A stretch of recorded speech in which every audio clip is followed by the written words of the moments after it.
Herbie seconds. All in favor? And that's unanimous. Okay. We have the minutes from the, there's two board meetings, the special member. Three. Three? Have a little That's breast coming up. Yeah. I don't know if y'all had a chance to look over the minutes, or is there It's any? actually, it's 2:30, 53rd. That's what I thought we adopted. You're right, So, you're we had right, the you're right. 17th and then our special grass bid meeting. Any deletions or amendments to the minutes? If not, I would plan a motion to accept the minutes. Someone makes a motion, taking seconds, all in favor?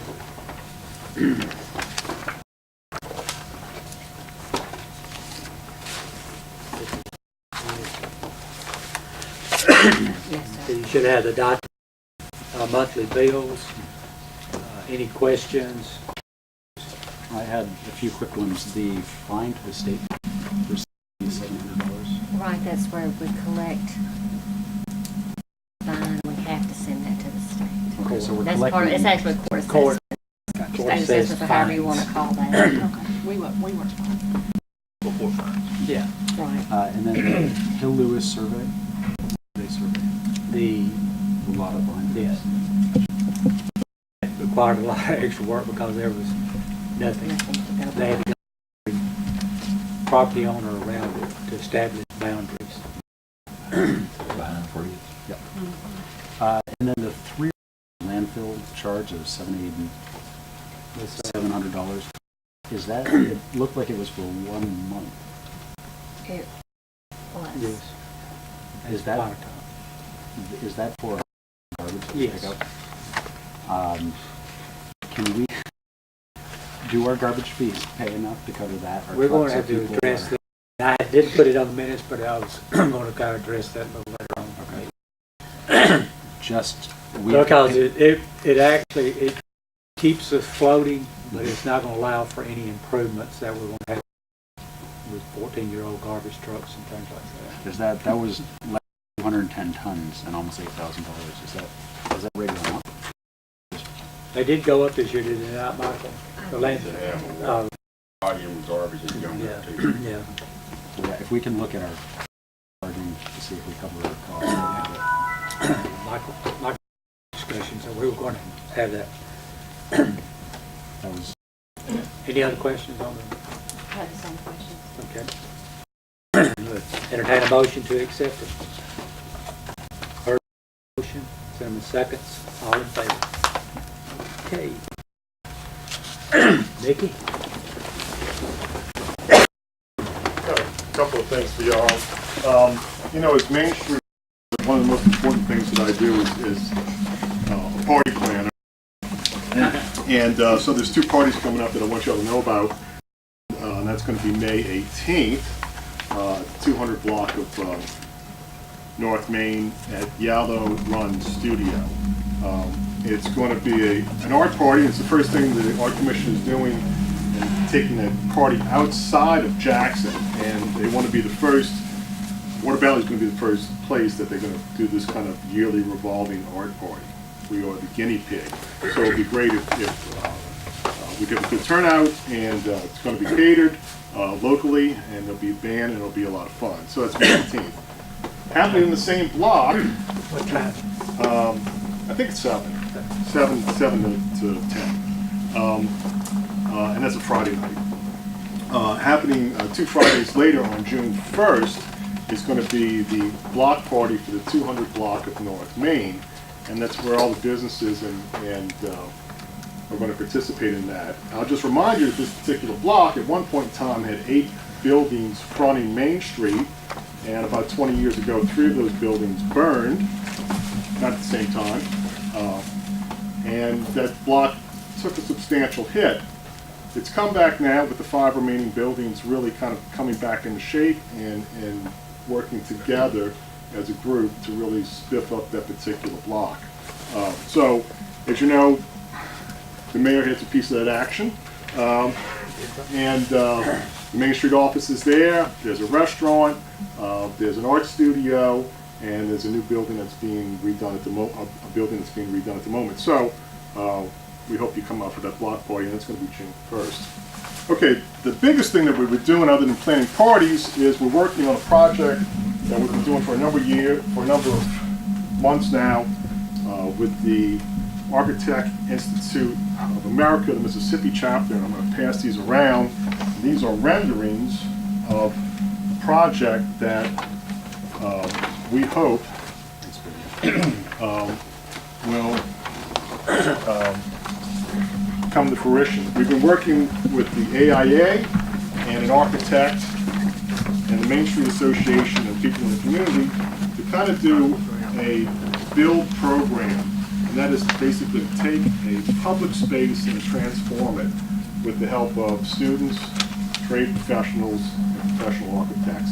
And the idea is to get students who are either juniors and seniors in college, or juniors and seniors in high school, or freshmen and sophomores in college, interested in not only the trades, but in architecture. And we think this is going to be good exposure.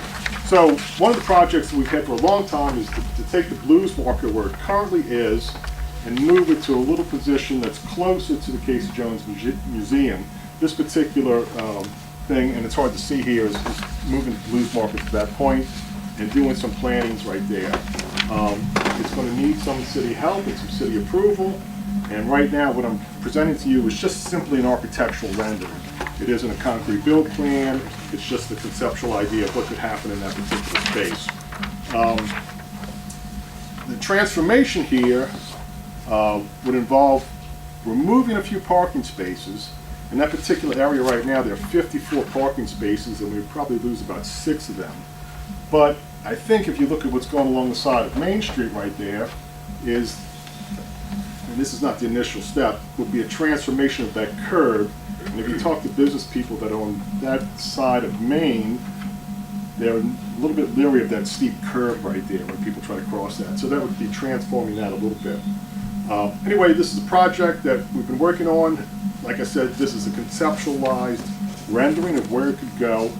And anyway, AIA has been pushing us pretty hard. I just got an email from Amber Lombardo, the head of AIA today, that the governor's wife is interested in coming to this project when we do it. We had that scheduled originally for the initial work to be done on May 26th. There's been some timing conflicts, so it's probably to be pushed into maybe June or July.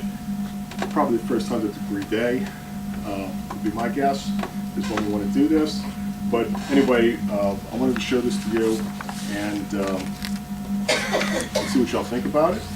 And then also, I'll get back with you to some more concrete, actual building plans, and the AIA plans to kick in with some materials for this too. So hopefully it's going to be done at no cost to the city. So anyway, remember the party dates. Any questions for him, or you got a deal with that? It looks like most of the work is removing concrete that's there now. Yeah. Asphalt, a lot of asphalt, right? Yeah. And you know, this wouldn't be a all-in-one project at one point in time. I think the thing that we're focusing on immediately would be to, in the front of the Casey Jones Museum, and moving the Blues Marker off of Blackmore Drive. Changing its orientation, changing the decal on it. The sun is faded right now, replacing that and giving it a little bit more prominence. So that would be the first step, and that's really the main drive for this. The architect said, hey, that curb looks kind of dangerous, and I said, you know what, I've heard a lot of complaints, people have slipped on it. He says, well, this is what's possible here, and so that's why he came up with that. But the initial thing was really just what's in front of the museum. The Lions Club contract, that's what I, or lease. and the lease won't necessarily cause a problem. Those gentlemen have a vested interest with Sweat Equity in that facility, and I think they would love this idea. Yeah. And if it hasn't been pitched to them, I would just suggest that y'all may send me over there just to, as a Lions Club member, not as an attorney, to tell them about this great idea and that we want to do it, just so they feel like Oh, that- they're on the same page with us and on the board. that You know, was- and here's the thing too, is that the architect who redid the depot many years ago was the same one who's done this, that's Tom Holworth in Oxford. And that's his work. So I talked to him yesterday, he would be happy to go and tell him what he has in mind. You may want to invite Mickey as a guest that night too. They don't like me. No, that's the Rotary Club. Yeah, no, that would be great, because here's the thing on something like this, is that you want to get all shareholders to say something about it, and we don't want to present this to the Lions Club, because, and also to the people at Casey Jones Museum, as a done deal. Right. You know, we want their input, and this is what we've kind of conceptualized, but in no way are we locked into this or anything like that, you know. I don't think anyone has any objections to that, do they? I mean, I like this. Is this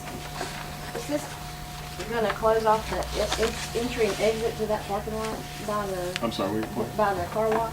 No, I don't think it would. I don't Or is think- that over, farther? that's further over, yeah. Okay, and so all That's- this looks that's- beautiful, that's- but we're gonna leave this ugly circle of railroad ties that people keep running over. They run over them every day. They make their own road.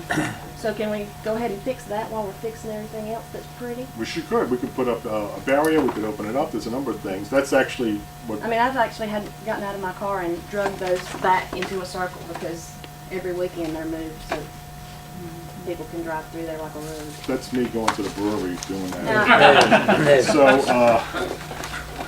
anyway, so, I mean, you know, I like, if we fixed all this, I'd like to fix that too because it really is not a pretty area.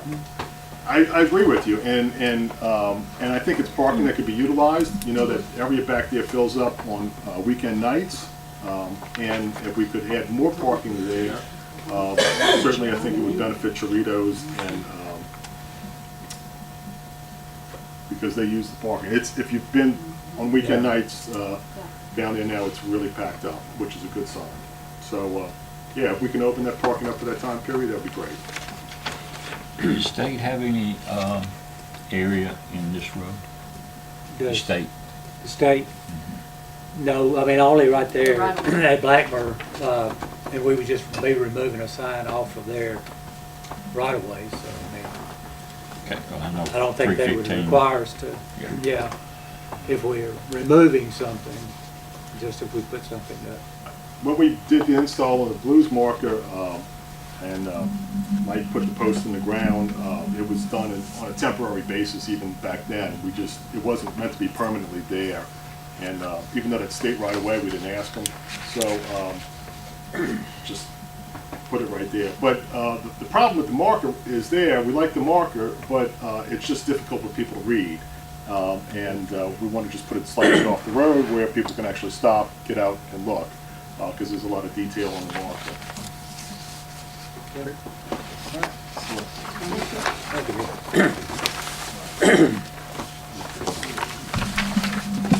Okay, next we have Ms. Sandra Jameson from Representative Benny Thompson's office. Ms. Sandra?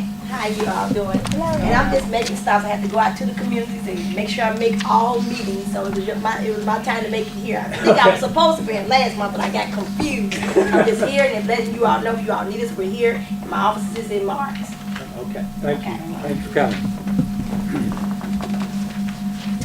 Okay, next on the agenda is Jacob Edwards, but Jacob is not here, and it's the splash pad. It's actually, Trainer is here, and he's the guy that actually installs these things. So if he wants to come on up and make a presentation on Jacob's behalf.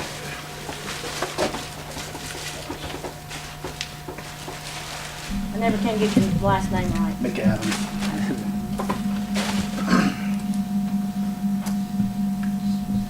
My name is Trainer. I am from Louisiana, but please don't hold that against me. You should I take promise Mickey with you. my presentation, I won't keep it over 3 hours. So, Chief? yeah.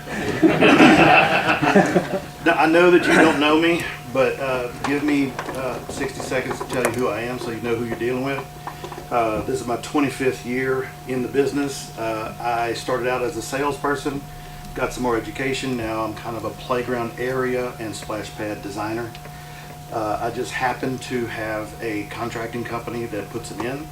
So I met Jake, your park and rec guy, and Cinnamon Foster at the MML show that you normally attend in Biloxi.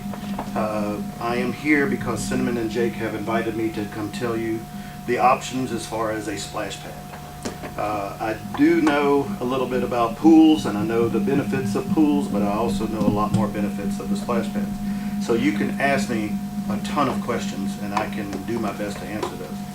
I do have some examples of what we have done in Boonville. They just opened up just at the beginning of last summer. We are pouring concrete on Friday for West Point. They bought the same project.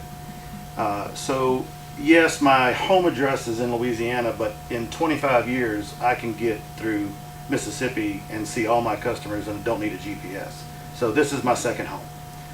So I have some ideas, and over the past 10 years, I have designed several splash pads that were $100,000, and sometimes they're $150,000, and I've had many small town customers, villages, counties that say, we can't afford that. So what we did was we got with our manufacturer and we said, we need to design a specific piece that doesn't cost so much money. And we came up with another design that is actually phaseable. So you're getting just phase one, but it's still a 900 square foot pad, which is bigger than this room. Boonville, like I said, I use them as an example. I have pictures that I will show you. And they bought phase one. Well, they're just now about to buy phase two. The price point, most people are concerned about that. We got the price point on a $75,000 job. We got it down to $49,000, which is $1, no hiding that, but it's $1 underneath the bid law. So you can actually purchase the product and full installation wherever you want to put it, and you don't have to go to a public bid that might cost the city some money. You have to get other quotes, which is 2 other quotes, which is the Mississippi state law, but you can install the splash pad ready to play for your community for the budget of $50,000. These are some pictures that we drew up for Cinnamon. Cinnamon has invited me to go look at your Crawford Sports Complex. There are 2 sites there that are great after speaking with Jake. But this is your decision. Do you want to spend the money, and do you want it at that park? This is a picture of Boonville, what I promised them, what I built for them, and the bottom picture shows them playing on it. This poster or that product is 1 year old, and they are ecstatic. You can call John Hill, Parks and Recreation. They love it. We're going to add another pad right next to it. So essentially they will have almost $180,000 worth of pad for just under $100,000. And they didn't have to buy all at one time. So if you have shopped for splash pads, you know that they're expensive, and some people just don't even think about it. So that is an option for you.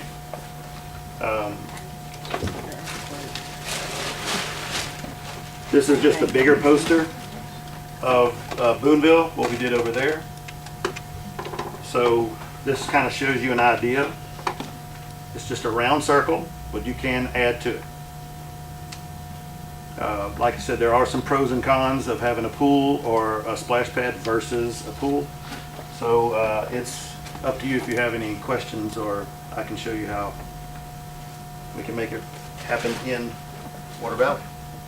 We talked about low maintenance on the splash pad versus a pool.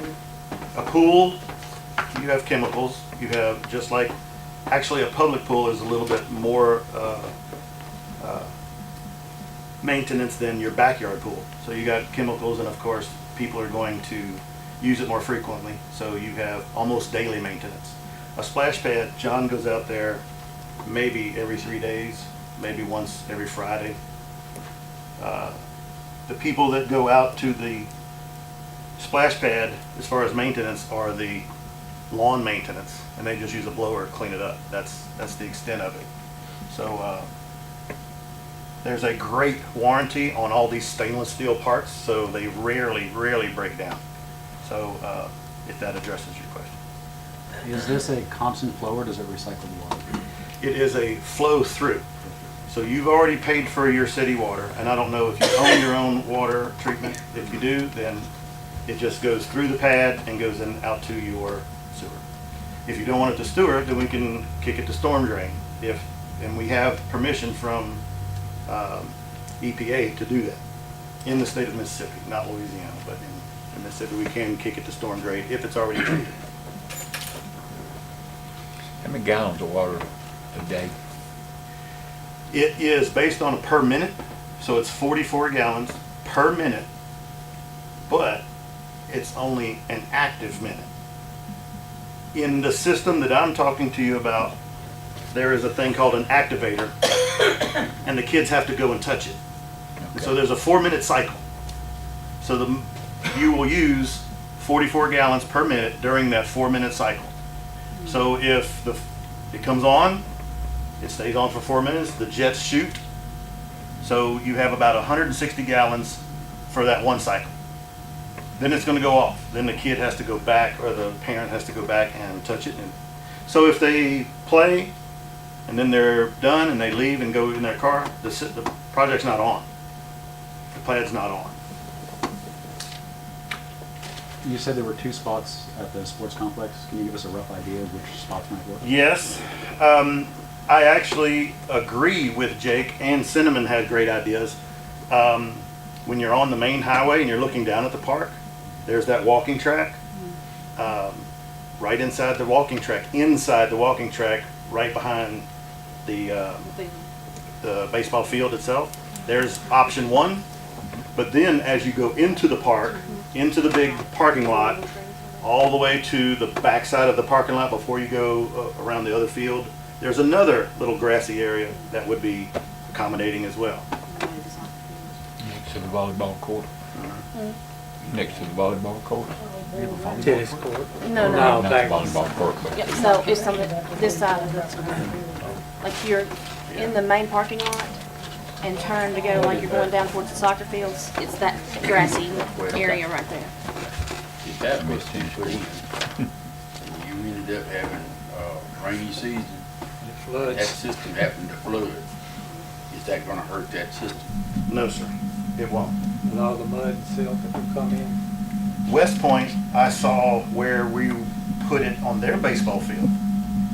For the same price, we rose it up 3 feet, so we could drain it with 2% positive drainage. 3 foot wouldn't help. Yeah. We don't think. Yeah, we're Yeah. close to flood We plain. flood down there. Then if you're gonna get more than 36 inches, then I would work with the city to bring in some more dirt. That would not be in the base cost. But we could bring it in, pack it up, and make a mound.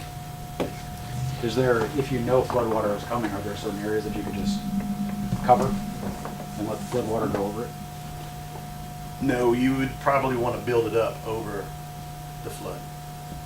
Unless you had a couple pressure washers to clean it out. A pressure washer will clean out the system in a couple of hours after a flood. That seems less expensive than dirt work to raise it up. Yeah. And that is your option, you just need to make your best decision, but I guarantee you it is easier to clean a splash pad after a flood than cleaning a pool after a flood. How about that? But time to execute. If miraculously we had 50 grand to write a check, when would it be ready? Well, we have had great weather, and I have built West Point in 3 weeks. We tell the customer that it's going to take us 6 weeks. So essentially, if the miracle did happen and you did have the budget, then yes, we could have it before the end of this season, in the ground, ready to play.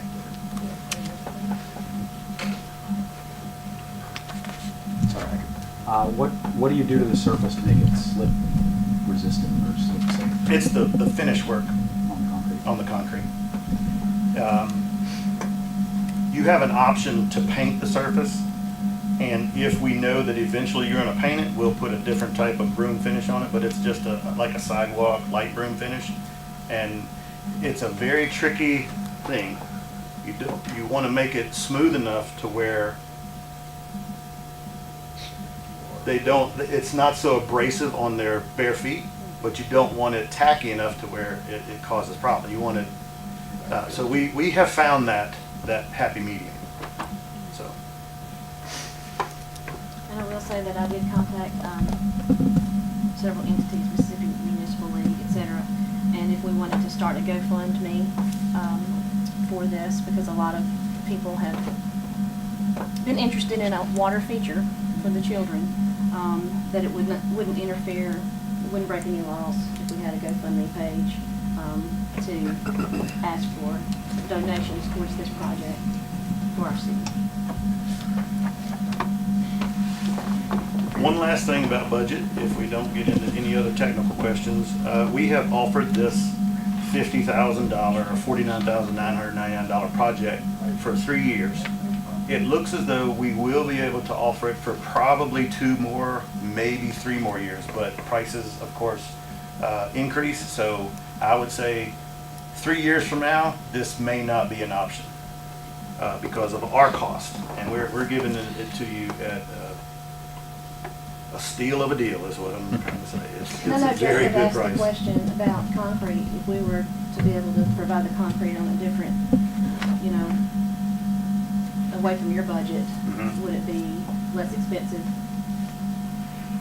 If you provided your own concrete, Uh-huh. then I would still stay at the same price, but I would give you a much bigger pad and more features. Okay. You could have, and eventually you will want, if you build the pad, if you build it, they will come. John Hill with Boonville Park and Rec, he thought that he might have 15 people out there. He's got 30 to 40. And so if you could afford or made a deal with the local concrete company to supply their own concrete, which usually costs me about $8,000 to have the concrete there and finished, so that eats up a good part of the budget, then I would build you a bigger form and throw in more features so you could accommodate all those people. As I was coming to the meeting tonight, I passed by your park. There were hundreds of cars already there. If you Yeah. build a splash pad, they're going to be there. Definitely going to be there. On the splash pad that you got designed right now, how many children could get on that, play comfortably? Comfortably, I would say probably 18 to 25. And that's a good little birthday party or 2 max. But you would have to have some sort of signage or regulation that max people, maybe 35. Does typical city insurance or liability cover something like this? You as a city know, if you have correct signage, You have to look at the terms of your agreement with your provider, but I would doubt it. It'd have to be some type of rider. do you have a waiver for all the kids to sign up to play baseball? And they are provided, that's a separate entity, they have liability. Okay. It's not a city It's a park. league. separate We own the league. park with the Magnolia Youth League. You know your own rules. I know my experience in the past, and signage is great. Well, Play at your own risk type thing. if we agreed to put it down there at the park, we could negotiate for them to pick up the cost of the additional insurance. Mhm. That, just throwing it out there. Got a couple other little things you would have to get cleared up with MDEQ because of our volume in our lagoons and things like that. We're just about maxed out on volume right now. Well, Jacob had the idea of digging a trench and have it flow out into the creek. Again, you got to deal with Yep. MDEQ to do that. And the Corps of Engineers also. And is there another way, you said it was, if there was this pump, it could reflow? What's the word for The that? official word is recirculation. Recirculate. And that's a separate thing of having it flow Yeah, it's offload. extremely costly. Okay. Any project we do to create it from a simple flow-through system to a recirculation system is a flat rate of $100,000. Okay. Does that have a reset where you're saying 4-minute cycle? After you do the 4 minutes, you're saying you can just run back over and hit it again, it can play another 4 minutes, another 4 minutes, 4 minutes? Yes. It only comes in 4 minutes. So the kids will know where the activator is in just a couple of times. They'll go and touch it. And that's part of getting them to move around. But it does go off. The whole pad shuts off in 4 minutes. So if they leave and go play on the playground or go play baseball or whatever, it shuts down. There's no water going to the pad. If you got 25 kids, somebody's gonna set it off every 4 minutes. Right. Yes, they will. If you I really promise want they to. will. Yeah, We'll one set off kid, every 4 yeah. minutes. That's right. Got one kid, he gonna set it off every 4 That's something for us to consider, because I know in this budget, $50,000. But there are grants, I've looked at, there's a Kaboom website, you can get grants through that, and also, of course, the GoFundMe. If the public is also- interested, I think they are. It could probably be self-funded without touching anything in our budget.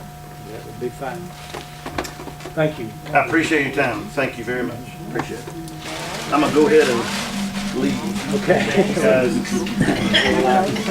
Okay, next on the agenda is Mr. Ben Holran, and I don't see Mr. Ben here tonight. So we'll skip over him. Matt, send a speaker about Yeah, our it's gonna be a cleanup. cleanup, so, okay. Thanks for coming,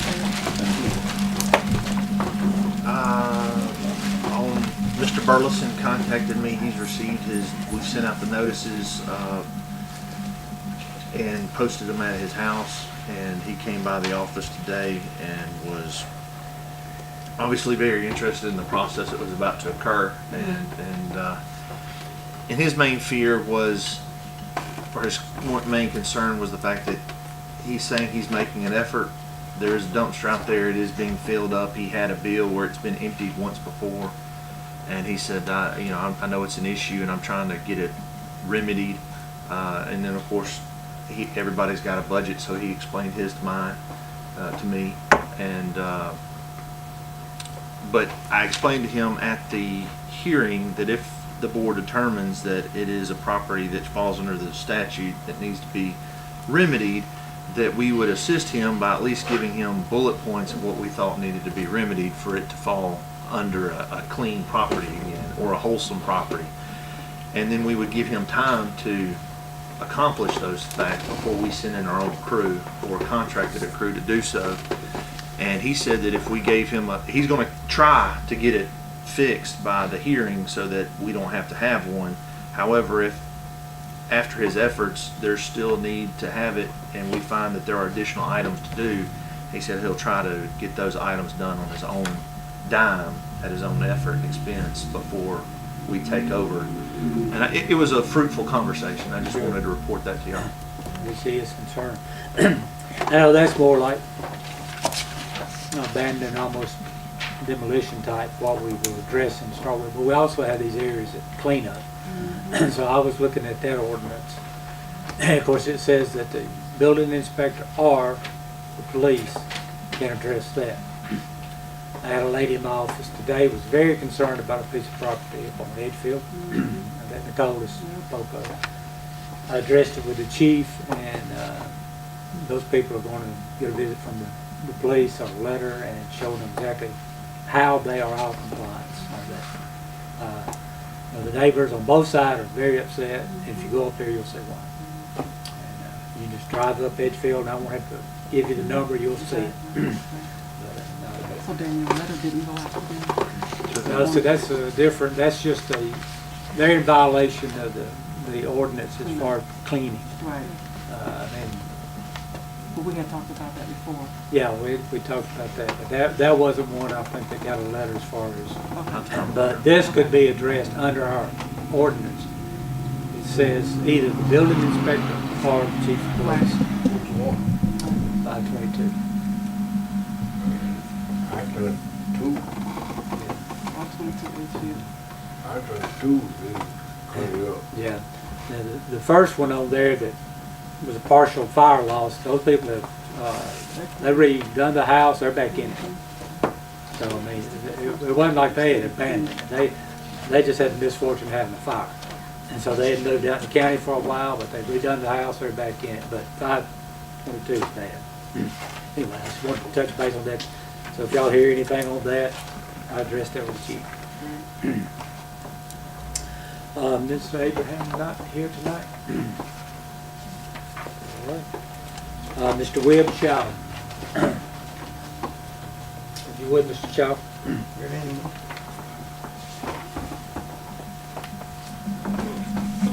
My name is William Shaw, and I had a little problem with one of y'all police. I went out to bypass shit, and I was gonna get some gas. I went inside, I got a pop and a cake. And when I came out the door, I heard somebody say, "Stop." It was 8 o'clock at night. And I looked around, I didn't see nobody. Then I went to make another step.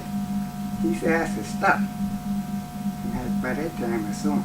He had a gun right there. And it scared me to death. And I did like this. He said, "Walk over to this icebox." I walked over there and he walked up to me. Still had the gun on. I said, "Man, what are you trying to do?" He didn't say nothing. I said, "Man, why are you trying to shoot me?" He had a gun. Didn't say a word. Then he asked me, "What is your name?" I told him my name. He thanked you. Gone. I said, "Man, why are you trying to shoot me?" He said, "Oh, we had an alarm." I don't know what they had. But I went down, talked to the mayor. The next day, made out a report, which the mayor told it in the car. You haven't talked with me. No, sir. You ain't Yeah, got the I'm man, there. the chief. No, my first time seeing you. But he told me, send the police out there to look at this screen. I will apologize, and I talked to the chief the day after this happened, okay? He called me. There was an alarm going off. The officers responded. It just so happened, as they pulled up, he was the one coming out of the store with the alarm going off. That's why, and so chief has addressed the procedures with them. I think he apologized to you also. He's given some additional training to the officers. But there was an alarm going off, and they were responding to an alarm. As soon as they found out that it was a false alarm, that's when they told Mr. Shaw he could go. Panic But, alarm. yeah. Well, I don't know, I ain't heard. Well, I know it's a silent thing that, But, keeps them. But, Anyway, but I do apologize, because I know that it'd be a scary situation for any of us, I'm sure. and I was taking chemo treatment, and I was sick as a dog. I am sorry. Like I said, on behalf of the city, I do apologize. And he didn't ask me for no ID or nothing. I think by the second time, I think that he had gotten the call then that it was a false alarm, and but it was too late for what he had already reacted. But I don't know. and I know it would have scared me too. My daughter asked the chief the next day, said, "What if he'd had a hearing problem? He'd have got killed." The chief said, "Yeah, but the police have been in trouble." But everything we said, the chief said that it could have been handled different. And again, we certainly hope that if this situation happens to anybody again, it would be handled differently. And without a doubt. I don't know, but what I would say, he at least needs to know how to, when they pull a gun, who he pulling the gun. I mean, he might not know a robber or something. I think that's been addressed. He scared me to death, and I was sick at the time. We go back to the police station. He said we didn't fill out a report. I don't know about the report, but I do know he contacted me the next day I about have it. a written statement. Yeah, and a written statement, that he told me he had a written statement on it. And he talked to the officer, there was actually 2 officers. One was inside one. Well, there were 3. One was on the back, it was double, and there were 2 in that car. One guy didn't have a uniform. By the time this urgent let me go, they shot around. They were the ones that radioed him, there was a false alarm. Can I ask, what is the proper procedure if an alarm is going off and someone steps out of a store?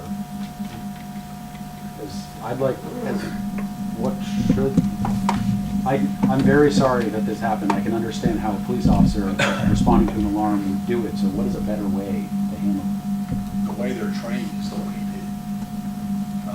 Because in that situation, you have no idea what's coming out of that store. So when the officer approaches and his weapon is drawn, he's immediately supposed to be scanning, looking for any threats, or looking for any indicator that this is the suspect that may be coming out. But at this point, he doesn't know. He doesn't know if this is an actual alarm or if it's a false alarm that was accidentally set off. In this particular case, the alarm was accidentally set off. So while he's standing out there, he sees Mr. Shaw coming outside, and he makes contact with Mr. Shaw and calls him to him and makes the approach.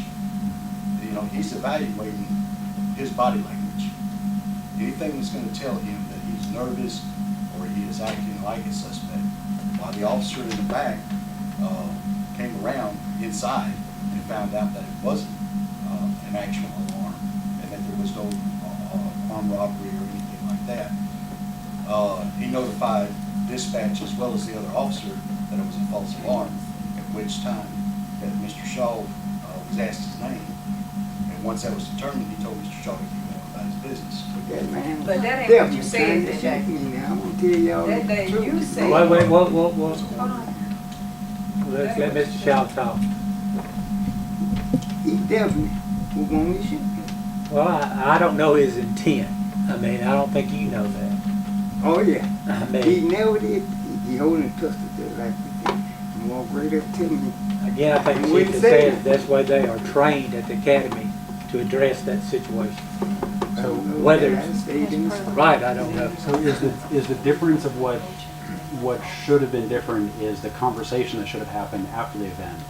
An apology on the spot, I'm sorry, I didn't know who you were, we've had an alarm, and explaining it at the moment. Is that the difference of what should happen in the future?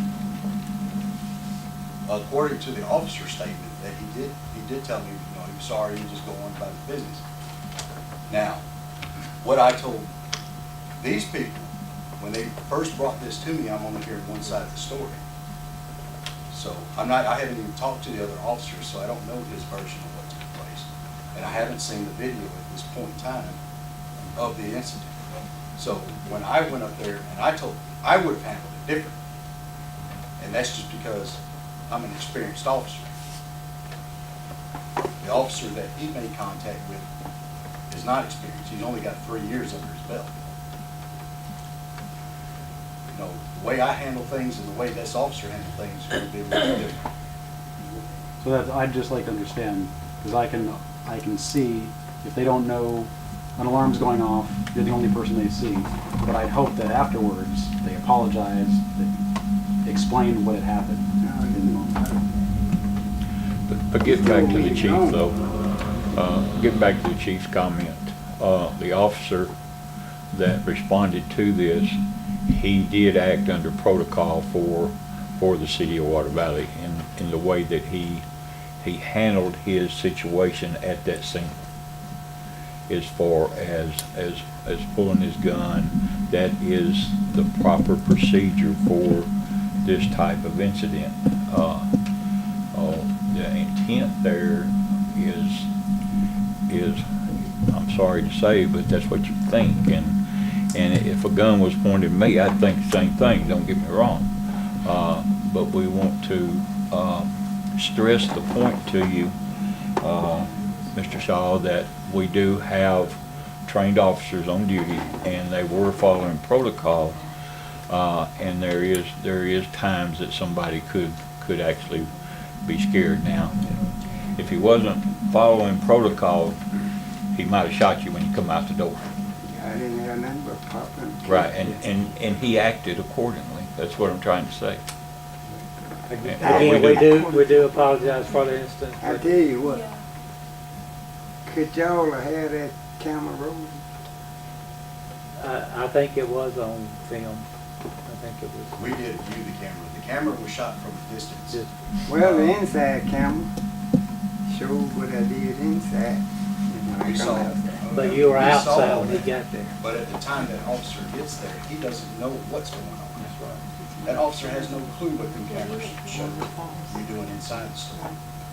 That's just like you, me trying to get you to tell me what's going on at Sprint Mart right now.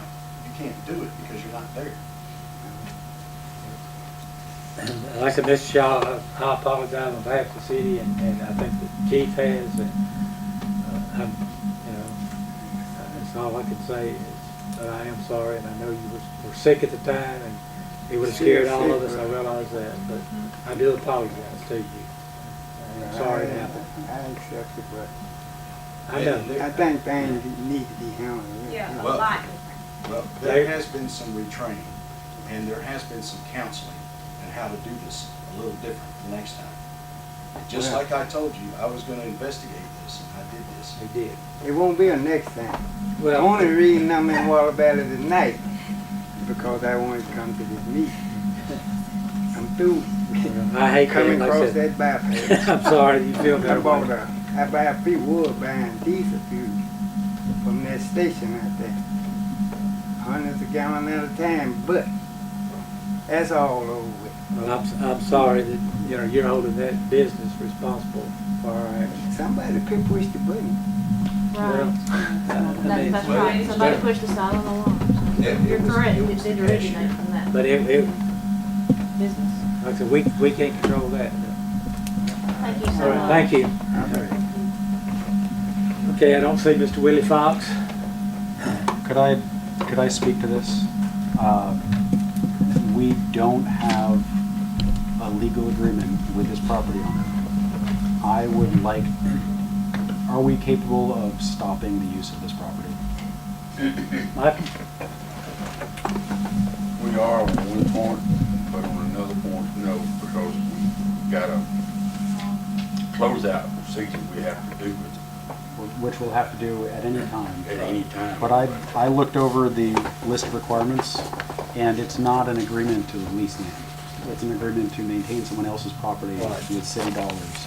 And I would like to stop this relationship between the city and anyone who would ask this amount for the use of dumping sites. I'd like to comment on that too, that I would like to come in agreement with Kagan that for his demands here and what we've done for him in the past, I think it's time to break our ties, do what we legally have to do to close it and look for another spot. Okay, So I'll make an official motion. all right, Kagan's making a motion that we We want to hear officially, from Michael. He's got insight on that. well, We're working right now with I'm working with DEQ, supposed to meet next week with them on another site. If we can get the permits and everything goes with it, then we have a site that we'll be able to use. Close this one down, have an Take this alternate one site. down, and then we'll be able to, we'll be that much. okay, so we have a motion from Let Kagan. me specify my motion. Yes, I make a motion that as soon as possible, we find an alternate spot and cease our relationship with leasing land from Mr. Fox. okay, that's the motion. Now we have a second.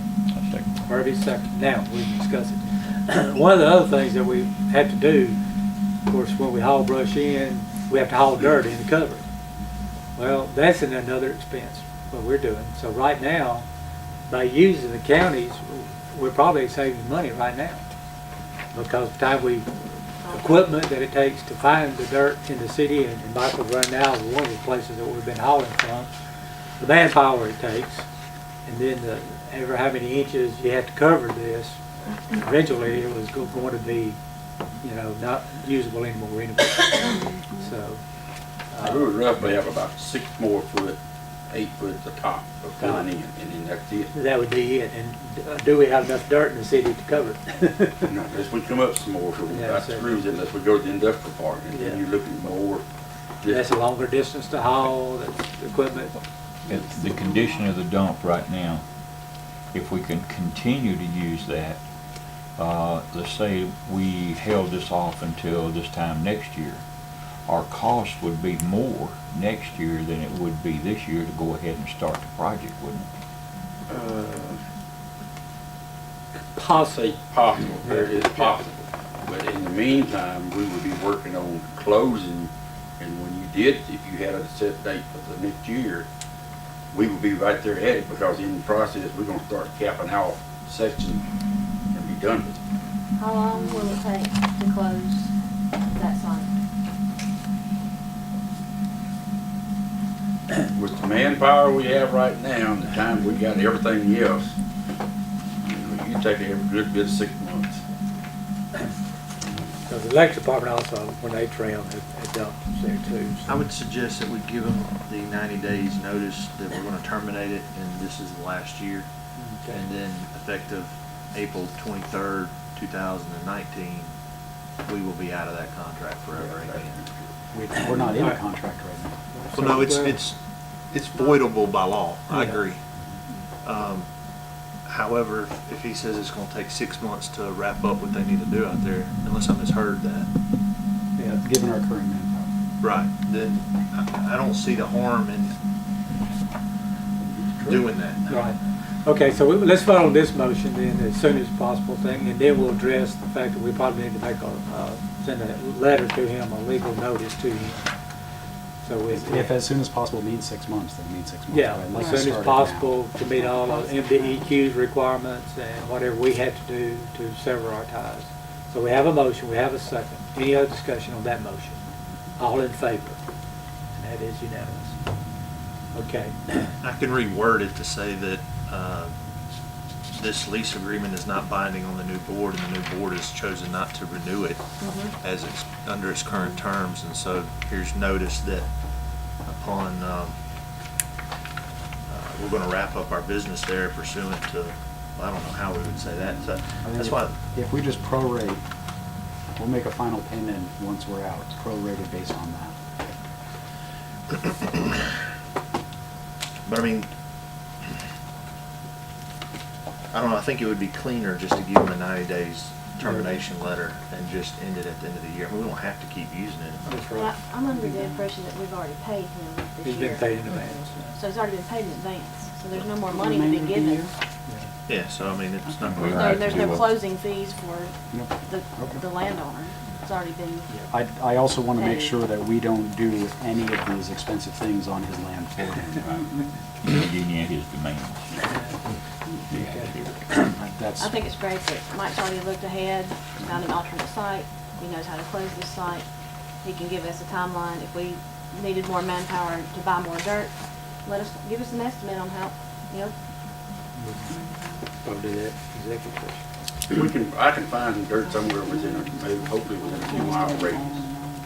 A 2-mile radius, I've got some that might work out within a 2-mile radius. okay. Just, you know, we just have to, I've got these guys that does some hauling for us, and I just pay them, set it up and pay them so much a load to haul dirt for us. And we just have to take a day and then, Yeah, so give an estimate on that and then let us know, and maybe we can close it out faster than 6 months' Right. time. thank you, sorry. Thank you. Okay, all right, next on the agenda is the water and sewer ordinance adoption. And I think you have a copy of that. And I left my rates in the car. Don't want to go over going too.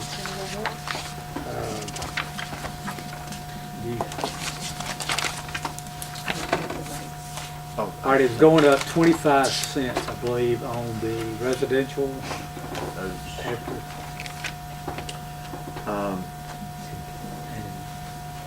It was from 195 to 210 per gallon over base for residential and commercial. 15 cents. Right, and sewage went from 126 to 150. That raises, from 2170 to 2195. That doesn't sound right. Which is Less than 25 cents. So, You're right. And that is for, but I had to break that down according to the ordinance, and I didn't have how it should be broken down. And that's why the blanks are there. it was a, 3-year. It was over a 3-year period of time, we were increasing on the residential 15 cents and per year, and then on the commercial 25.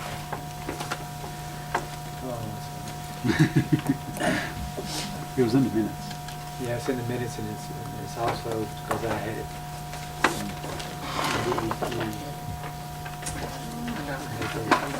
Maybe on my desk too.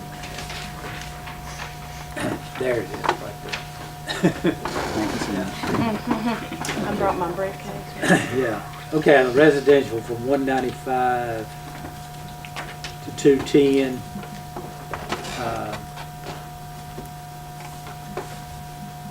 That's on the water side. So it was the base rate that I couldn't The break. base into. rate on this was remaining 1040 on the base for residential.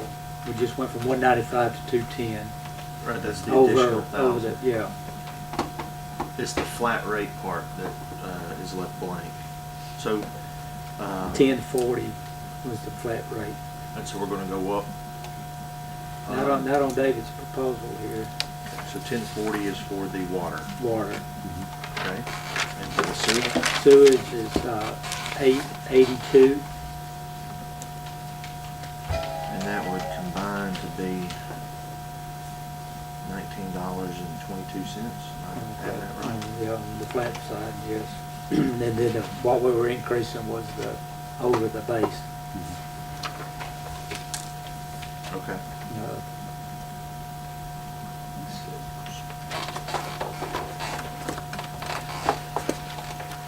So much on hers. Yeah. Yeah.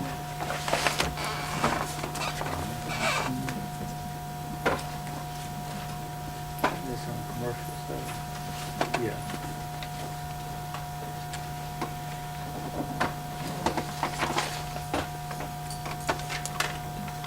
That doesn't include this. That doesn't G off. He's got base 1040.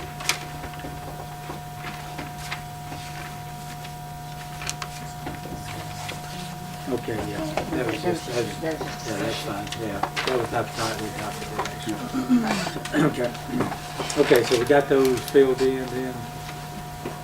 1040 for the water flat per month and 882 for the sewer flat per month.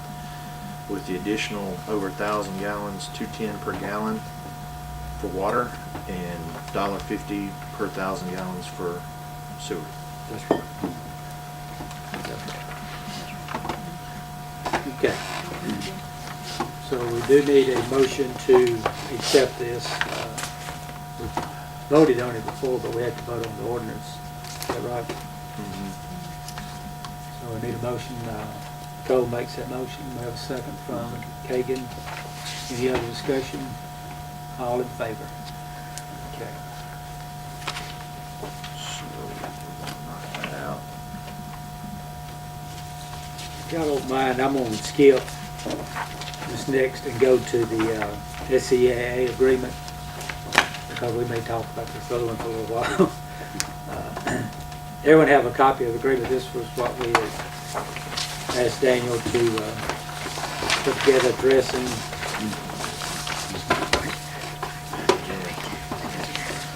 I'll give it to you more. That in my notes.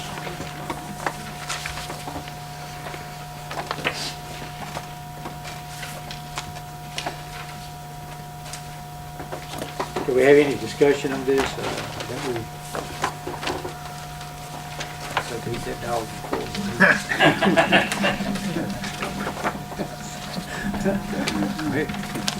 Never been down that road before. So I would say that, Daniel sent this to us for our review. And I'm not sure if everyone has been able to actually review this. And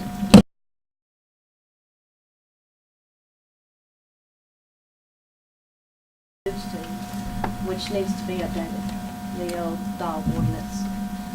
There's some things in there that's, from 1995, some things in there that I think probably need to be addressed. So before we could go forward with this agreement, we need to look at this ordinance here. Dan, did y'all still have a copy on file that your firm, the Revised one? the revised ordinance a few years ago? Yes, sir. I might actually have it with me. Okay. Well, if we're not ready to adopt this tonight, and I fully agree, okay, but here's the other thing. Do we need to go ahead and start with at least our agreement on paying them what we agreed on, $1,000 a month? $1,000 a month, so we haven't made any payments until this is signed. Right. Okay.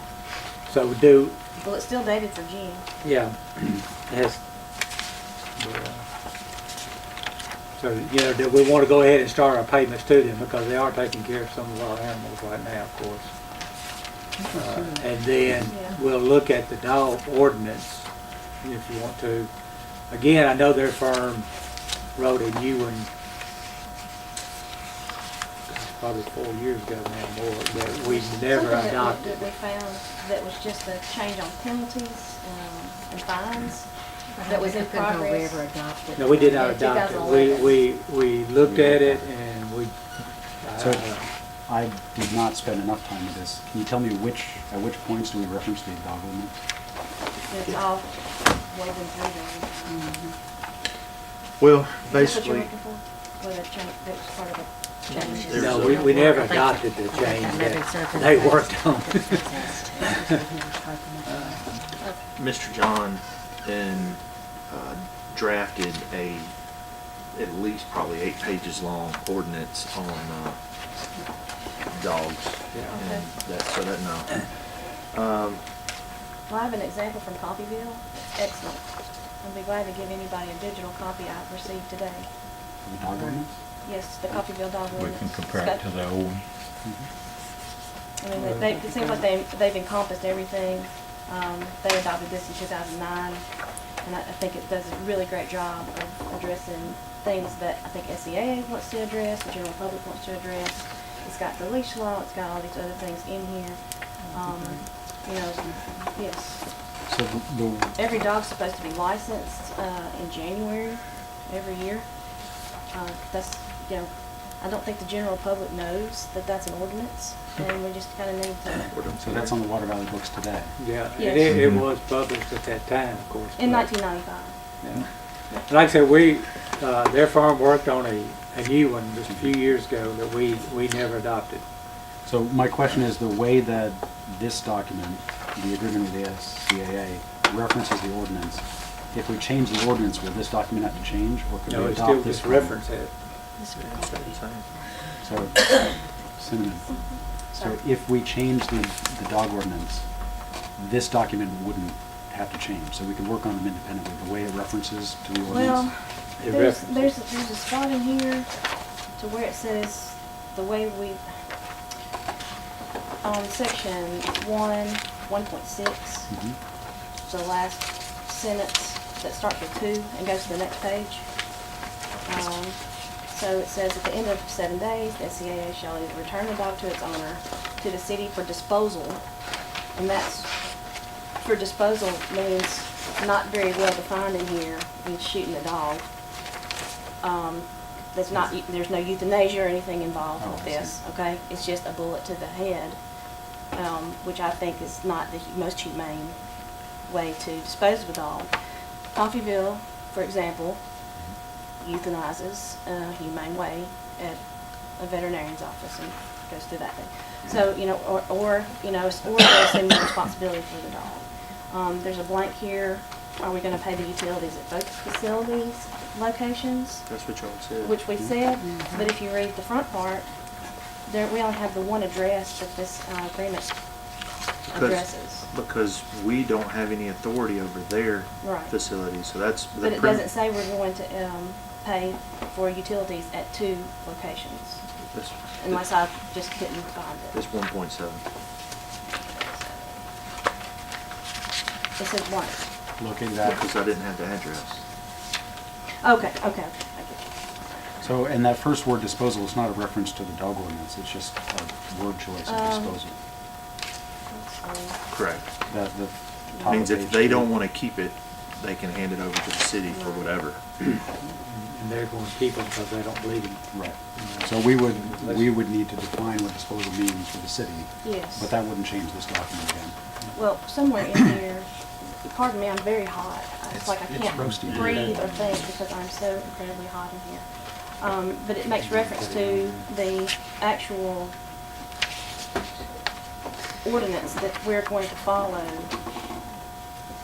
And I can't remember what, I didn't mark it. Section 2B, paragraph 2, says all dogs shall be kept at the animal shelter until such time as the impoundment period has expired as defined by the city dog ordinance.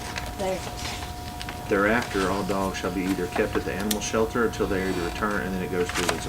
And then further in section 2D, at the very last sentence, it says the SCAA may charge owners who reclaim their animal a boarding fee for each day the animal was housed by the SCAA in the animal shelter, provided, however, for residents of the city of Water Valley, such boarding fee shall not exceed the sum set out in the city dog ordinance. Right, so why was SEAA be charging money for the city? They were tasked to collect fees when they turn dogs over to the owners, and then keep an accounting of those fees to then turn over to Miss Vivian once at the end of each month. It was a $20 fee. I don't know about having SEA collect city fees. That's just the way it was done in the last agreement. I mean, I can take that out. Did that actually happen? I never got anything. They never brought you any money? No. Okay. So, you know, I think that any fines or any money that's assessed for anything needs to go directly to Miss Vivian's office. That Because would- SEA can't keep up with money coming in and passing it along to the city. And there's another piece in here, all license fees shall include a $20 surcharge to compensate SEAA for its license assistance and service here owner. I don't know where that came from. So why is there an Don't extra agree. $20? No. That $20 would be collected by the city to be turned over to the SCAA. Well, this says the SCAA will collect the money and promptly forward it all to applicants for the money. So they shouldn't be collecting money for the city. I don't agree or disagree. Okay. Is that, it seems fair enough if we've fed somebody's dog for 4 days before they come and get it, that they would pay a fee to pick it. Absolutely, but to Miss Vivian's office, not to the SCAA, who has to turn in money to Vivian's office. I would rather just include it as part of the SCAA's compensation. All right, so is this $20 surcharge different from when you go back to look at the ordinance? There's impounding of any dog, the sum of $10, and for keeping any dog, the sum of $5 per day. So that's $15. So we're gonna assess them $15 if we kept them for 1 day, for impoundment in 1 day, plus $20 more. And then they have to pay $5 more to get their tag. Could we rewrite this so that it makes no reference to dog ordinance, Sure. so that we can work on them separately? Because you can't work on them separately because you see how one, No, I'm saying if we specify in the agreement Yeah. with SCAA, so that instead of saying the city dog ordinance, impounding period, we already said 7 days earlier. We can just take out the reference to dog but ordinance. in the dog ordinance, it's 5 days. So there are discrepancies, and that makes a problem. If you're looking at one referencing the other, they don't match. But we'll take out the references. Okay. Okay, sounds good. And at the same time, you can pull up that revised ordinance and, Yes, sir. and get it to everybody and let them look at it also. Because I know y'all spend a lot of time on that. Yeah, I mean, And- I appreciate all the time and effort, but I'm trying to look at it through other people's eyes. I mean, So we'll maybe just- Miss no, we're Vivian, you have a- And you're gonna send this one out electronically too, right? I think you covered that. So Okay, you can the other just send- part, do we start paying them, even though we don't have the agreement signed? I don't have I mean, this. they have- I've got this, but I can, I- Miss Vivian can give me a copy. I believe we should. We're doing Yeah, the I mean, we've service. told Yeah, them they're we doing the would, job. so we're gonna start paying them. I don't know if we need a motion for that. I think we- I'll make a motion that we begin to pay Okay. them the $1,000. $1,000 a month. Okay. 'Cause So we're- I made, Nicole seconded, all in favor? Facility they All in have. favor? I think All I did put it opposed? out, if you're coming. $4. Yeah, we give them, of course, that was actually ended up being cheaper than what we were doing previously, because, we were paying an employee, we were paying this, that, and the other, so we're gonna give them $1,000. And benefits on everything that you said, had to cover that 20. Right. That's what we Okay, now, next item, and, this Big Yank building. Okay, I think all y'all know the Big Yank building is owned by the city. We have been talking about some uses for that building, doing some brainstorming. I've talked with Kagan, and people from Northwest Community College. Casey came and sat in on the meeting, doing some brainstorming as such. Part of this also, Base Camp was looking to have an expanded area. They're not handicap accessible right now where they're located. They were looking for a new location. Northwest is pretty well committed that if we can provide a facility, they can provide instructors for certain technical or maybe even down the road academic courses. So we were looking at the Big Yank building. If y'all have been in it, y'all know that it's in a state of disrepair right now.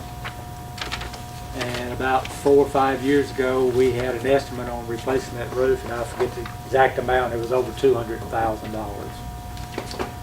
And I don't think that's in the city budget, folks. Yeah. So, I think we need to start a serious discussion about putting that building up for sale. Right now, we're getting nothing out of it. We can't maintain it. It's more complicated for me. But, as y'all talked before, the grants are really not available as long as the city owns it, because it's always been governmental owned. So if some entity would buy that, and turn it into a nice facility for Base Camp and Northwest, and also would go on the tax roll, we would start, getting some money out of it, and we wouldn't have to keep the upkeep that's been ongoing. So, let's just start the discussion tonight. Kagan? So I am not going to participate in this decision. It's something that I would really like to see happen, and I'd like to try, but I also am on the board of Base Camp. And to make this happen, the Base Camp Coding Academy operation is the only Northwest education function in Yalobusha County today. We work with Northwest, they pay one of our instructors, and we've been growing. The kids that are coming out of that program are doing great. They're getting jobs, they're starting great careers. And when we talked to Northwest about finding a new location, they asked us about 5 months ago if we could find a space big enough that they could come with us, because they have a lot of pressure to offer more services in Yalobusha County. And I said, yes, certainly, but I have no idea how to make it happen, because the organization cannot pay for infrastructure. They can pay their staff, they can start programs, so they can run a GED program, they can run an electrical engineering, they can run everything they offer at Northwest, they could locate here, but they're not allowed to spend on a light bill or on rent. So it becomes a question of how does it happen elsewhere, and in every other county, the county has built them a building, and the county pays their utilities, and Northwest occupies it. And our county doesn't have money like that to do that. Our city doesn't have money like to do that.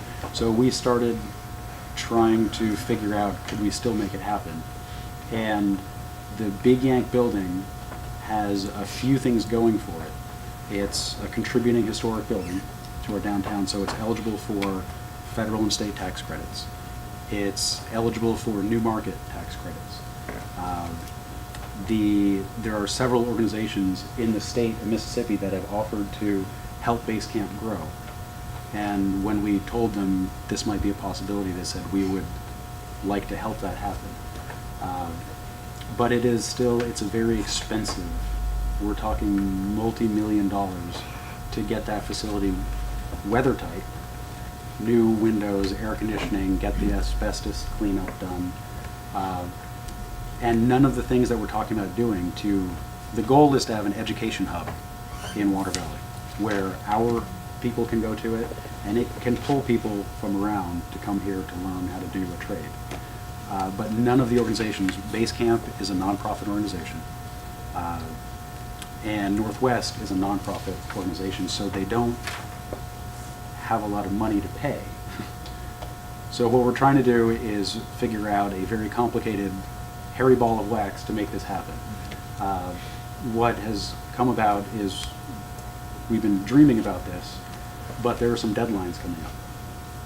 There are the new market tax programs, their deadlines to get into the game are closing this summer. And these are dollar figures that you need some help to make them all work out. So for any of these programs, the grant money or the low interest loans that might help make this happen, the property needs to be either leased for 65 years or it needs to be owned by a nonprofit organization, which means that this is not an immediate revenue source. Because Northwest and Base Camp, the idea is we're going to spend several $1 million if we can make it all happen.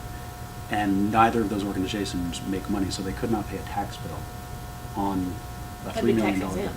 But because they're nonprofit, they would be tax exempt, and the benefit to the community would be we would have all those resources operating right there. So I can talk more, because this is I've been not sleeping, dreaming about how we could make this happen. It's not a sure thing. We still have to find several $1 million to do it, but I would like the opportunity to try to make it happen. And so because I wear two hats, there's no financial anything to Base Camp. We have 2 paid employees, they're both teachers. But I am not going to participate in this decision. What I'm asking for is essentially permission from the city to try to make this happen. And to try to make that happen, we have to know whether or not the building would be available to us as a nonprofit organization to try to run this down and make it happen. Is there a deadline you're looking for us to make a decision by? If the ball was moving, everybody that we've been talking to basically stopped us last week and said, we can't fill out any paperwork because you don't know. We can't start the 3 phases of the historic tax credit. We can't even submit the first one.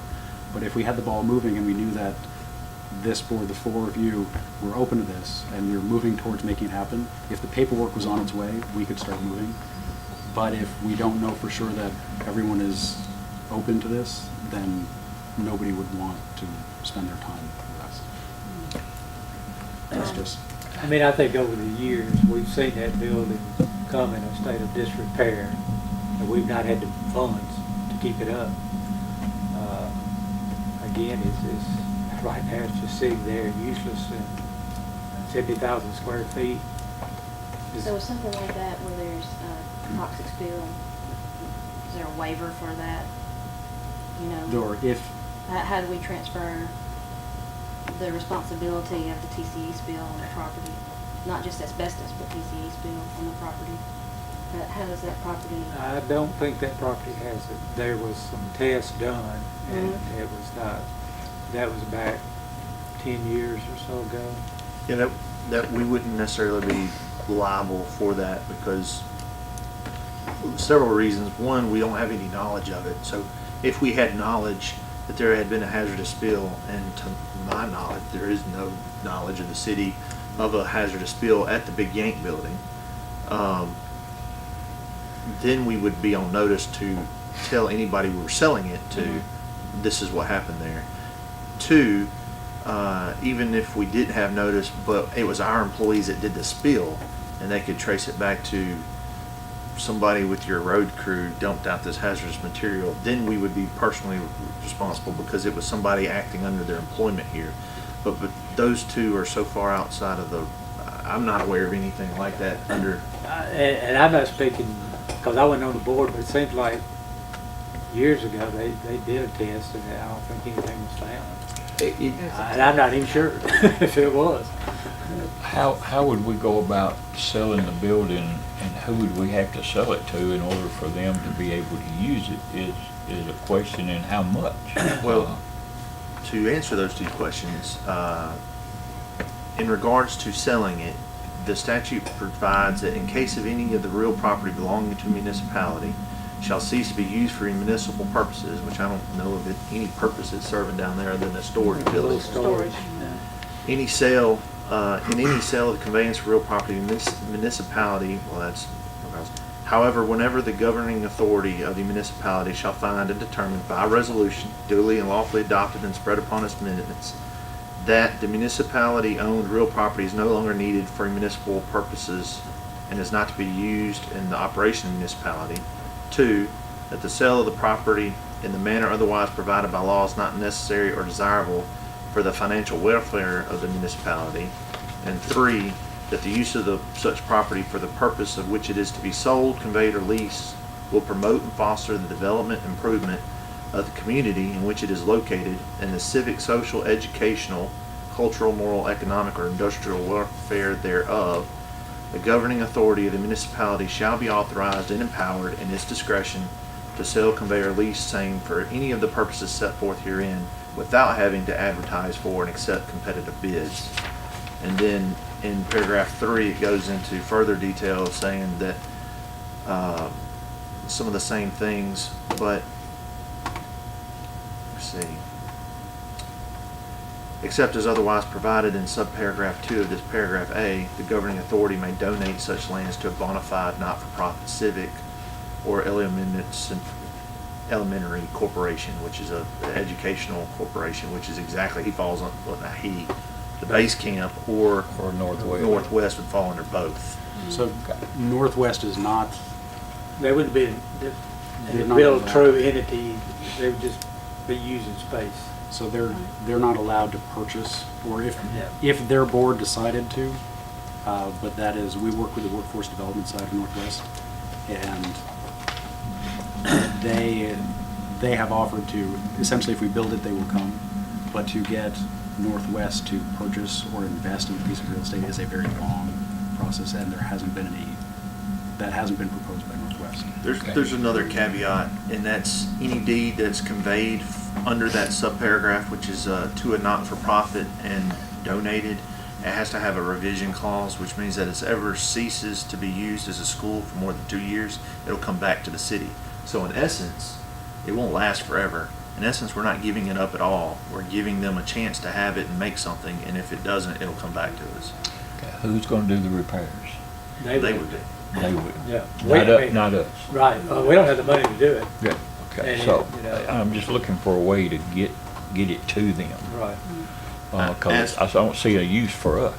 Right. And other than storage, and like I said, we just don't have the funds. I mean, we're talking about, I'm not a contractor, but I'm just gonna throw $1 million out just to get started in that thing. We're looking at about 1.2 to get it weather tight and the asbestos out. So, To answer part 2 of your question, who would it be conveyed to? I'm not quite sure. I just got brought into the fold this afternoon, so I haven't done any of the research or investigation to determine whether it would be Base Camp or a new non-for-profit that Base Camp would then lease under themselves. There's all kinds of ifs and that So- I'm not familiar with. So right now, Base Camp, it took us almost a year to get our nonprofit status because we're an educational nonprofit.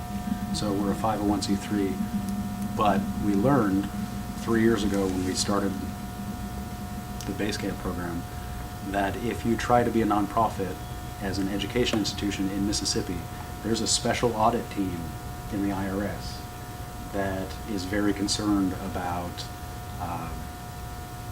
racial sensitivities.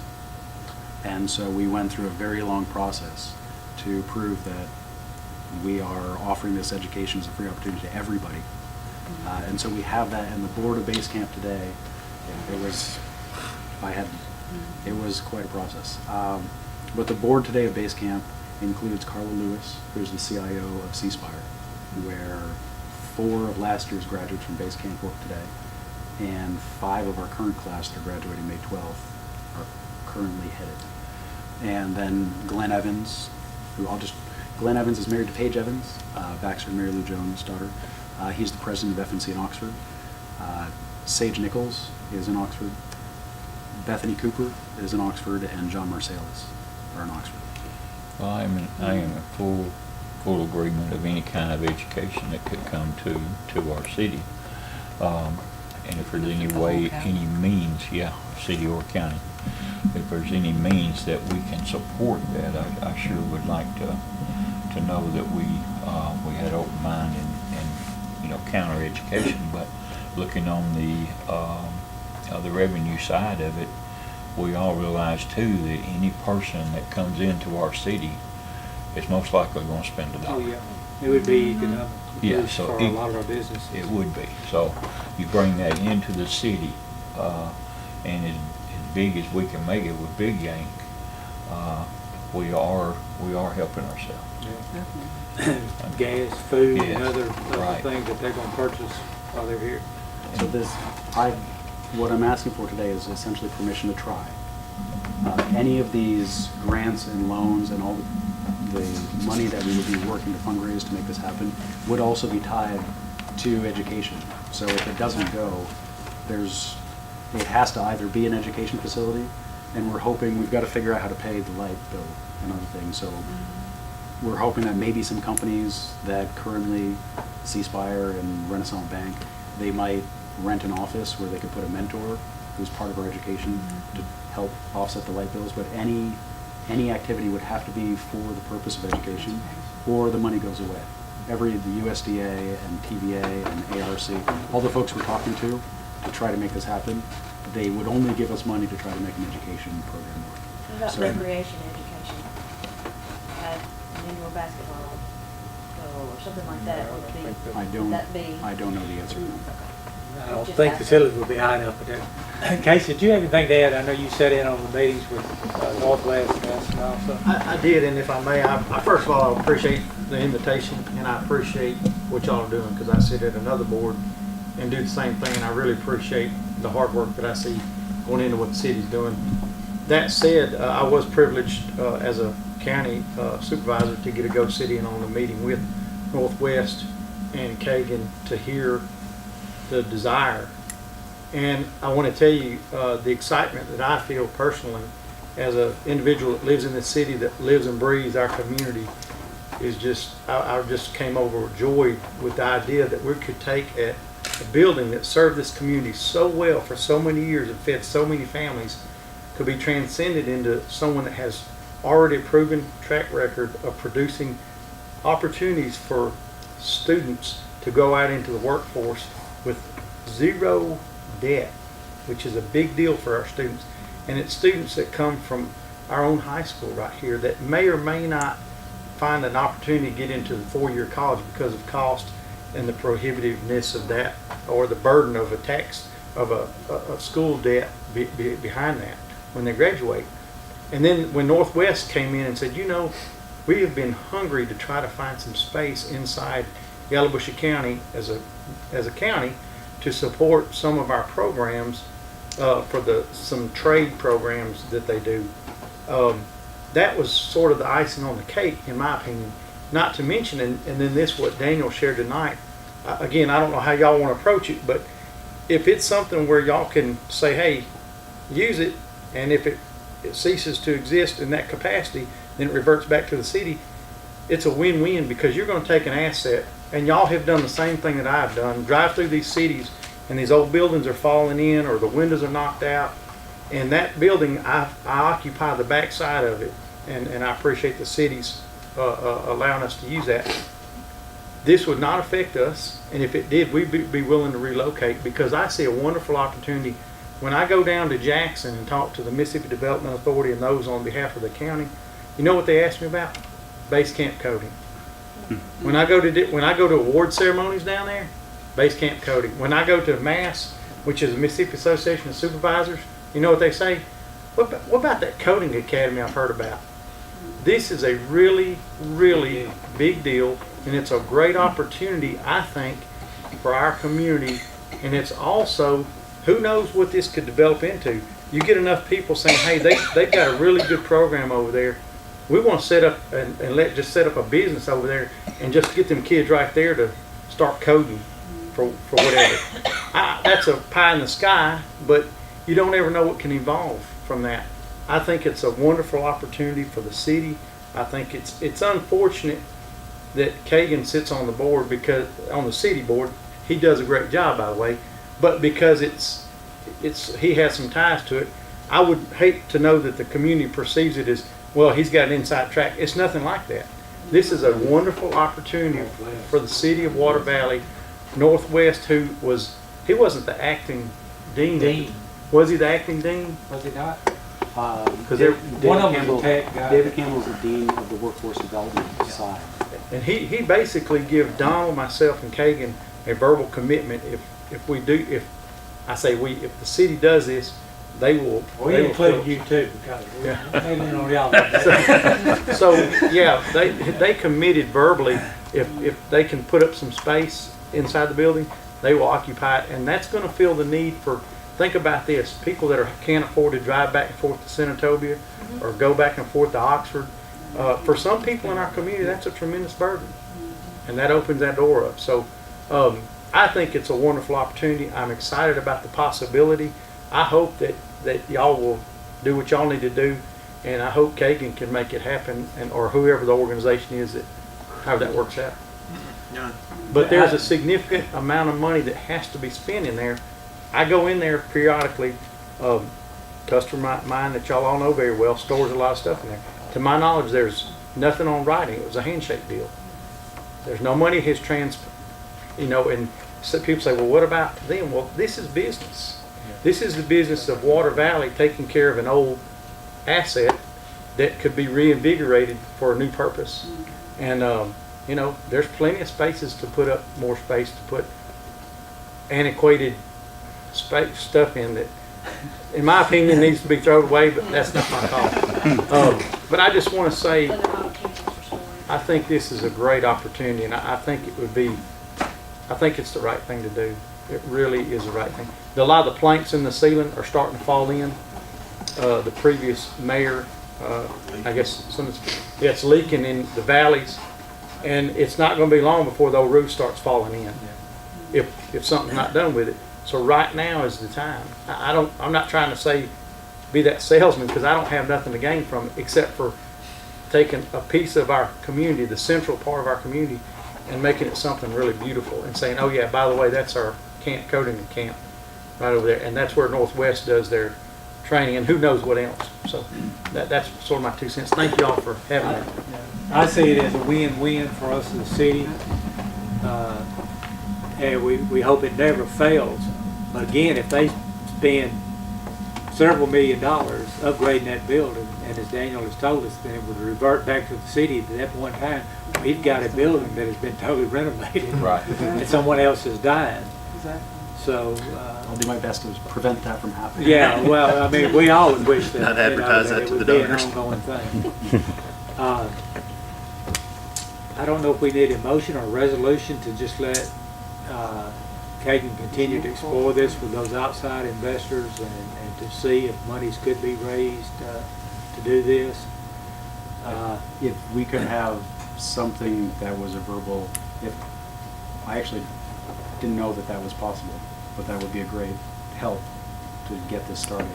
But if that was something that, if everything else falls in line, that was already approved, so we could come back and say, it's going to go, it can work, can we move forward, that would be really helpful. How can we make a proposal that the city would do what we need to do?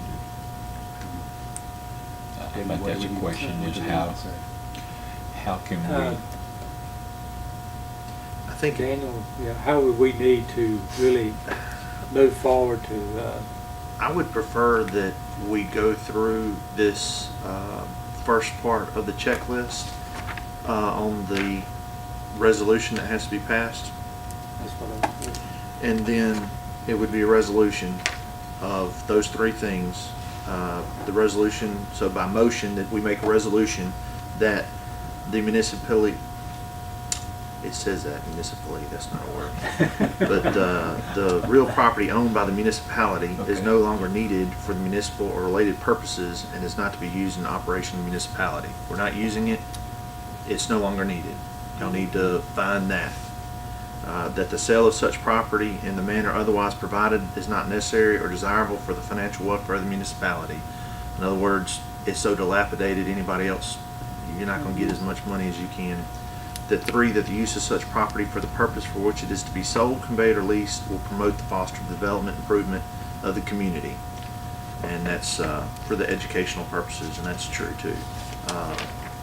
And then, after we do that, that will allow me to do the rest of the homework, and we can come back with a further order that defines 3,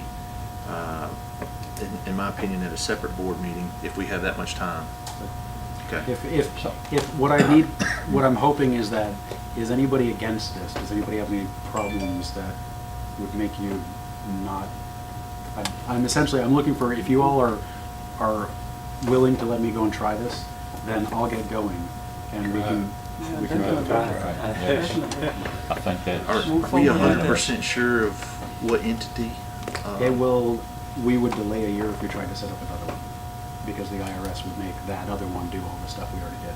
So the desire is to have Base Camp as a 501c3, and the deed would have to say that it's owned by the nonprofit. Sure.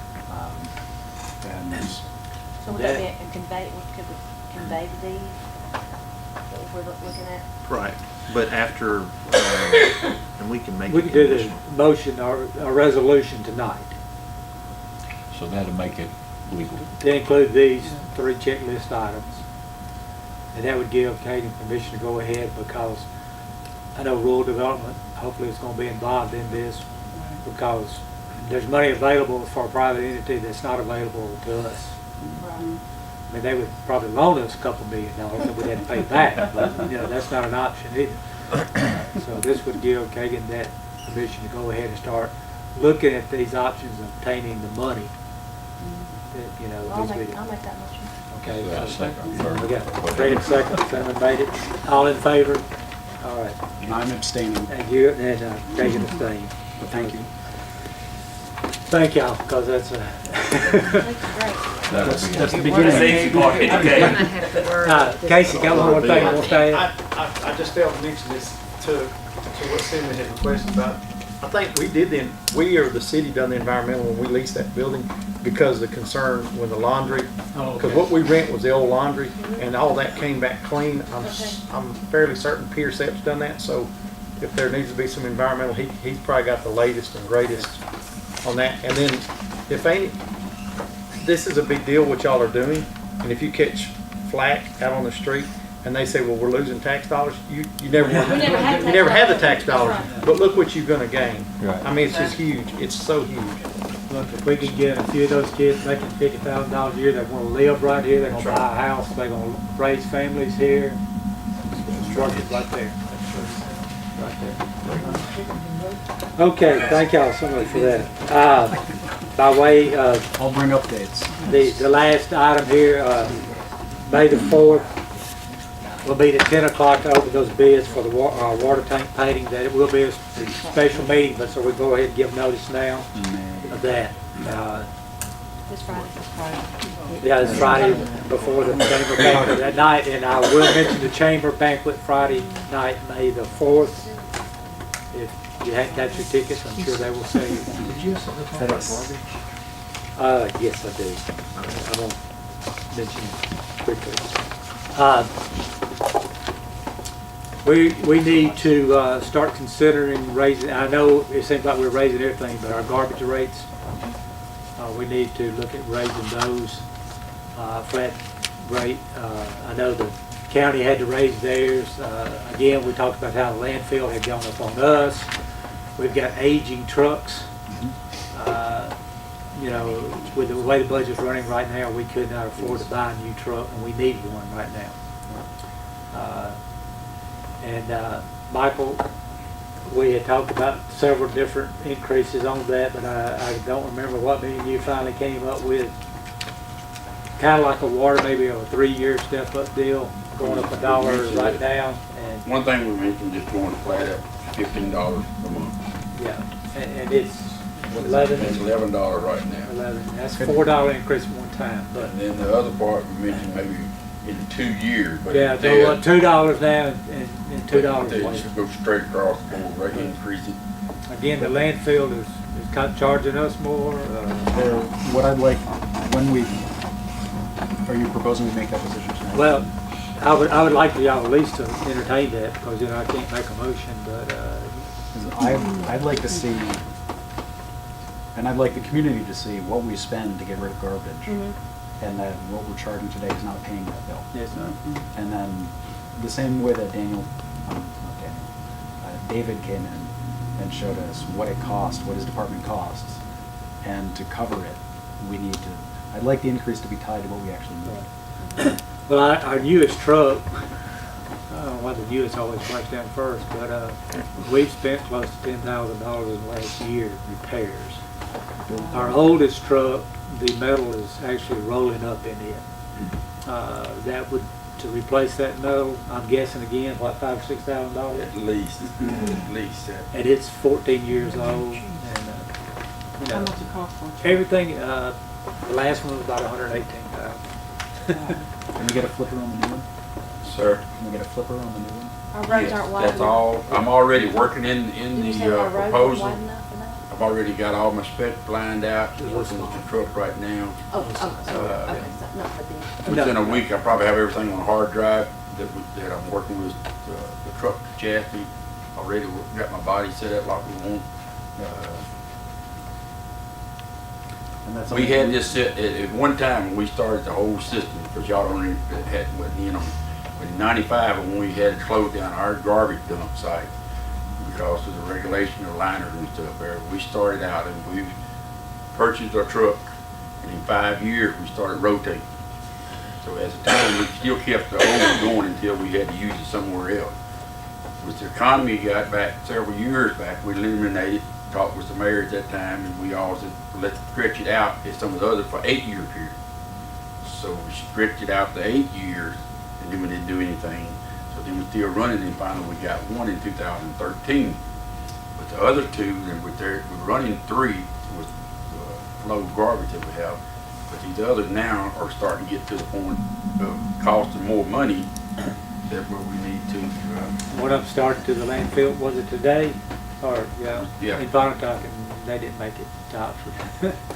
and that's a 2001 truck. Yeah, So that's, and we would be looking to finance new ones on a regular, so that we'd have a fixed payment and we just always have a truck that was young enough to work. But we'll have to increase the rates to do it. So if we just had a number of what does our department cost today, and this number is insane, maybe it's what garbage costs to get rid of, but that's a really big number for 1 month of dropping garbage. If we can put all that in one spot and then divide it across the number of garbage accounts we have, and just, that'll tell us what we need. How many Tell me how many trucks do you have accounts in we- Kansas? We have 1,500 roughly, what I was told, 1,500 residential accounts. Okay. So that gives you a total of 16,700 Vivian can give us that. coming in as off just your residential.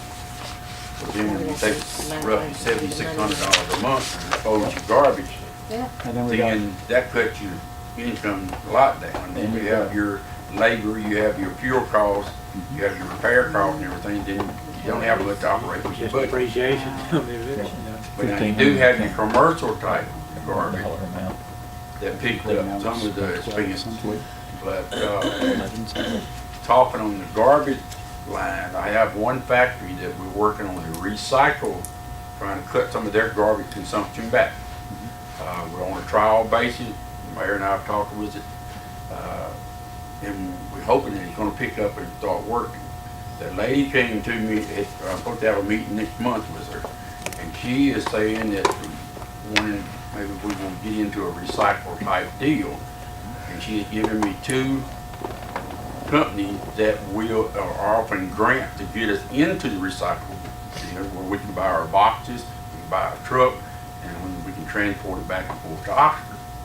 There are 2 grants out there that we can apply for, the way City of Oxford did. If we did that, then we can offer some recycling in the town and cut back your garbage consumption that won't have to go to the landfill.